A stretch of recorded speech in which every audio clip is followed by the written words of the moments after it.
Il y avait les objectifs 2020 qui ont été annoncés lors du lancement du plan d'accélération industrielle qui était ambitieux à cette époque.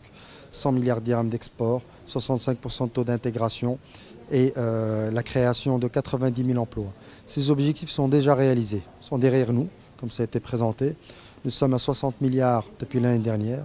Un taux d'intégration, nous avons gagné 20%. Les constructeurs sont déjà engagés, c'est en train d'être fait au niveau du taux d'intégration. Il y a PSA qui va ajouter 35 milliards de dirhams parce qu'il y a le sourcing. Il faut savoir qu'il y a un partenariat écosystème sourcing, c'est-à-dire on fournit les pièces à hauteur d'1 milliard d'euros, Renault, Ford et tous les écosystèmes. Donc aujourd'hui, on peut parler de 100-120 milliards de dirhams qui est déjà réalisé. Les 90 000 emplois, on nous disait c'est pas possible, c'est déjà fait. Donc on est à 130, nous sommes à 130 000 notes qui arrivent. Maintenant, on est en train de travailler sur les défis à venir. Donc aujourd'hui, parmi les défis que nous avons, il y a la régionalisation. Beaucoup de régions viennent nous dire, l'industrie du Maroc arrive, elle crée de la richesse, de l'emploi, mais il n'y a que 2-3 zones, Tanger, Kenitra, Casablanca qui en profitent. Nous aussi, nous sommes demandeurs, etc. Donc nous devons réfléchir à cela intelligemment, on ne peut pas faire n'importe quoi, mais effectivement, nous devons un peu partager un peu cette richesse qui arrive. D'autre part, deuxième chose, c'est voir l'évolution technologique de la voiture.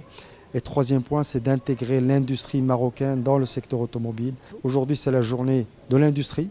Nous avons eu l'idée de réfléchir avec l'industrie du Maroc, de dire lançons l'industrie que ce soit un débat avec tout le monde, avec les acteurs, avec les Marocains.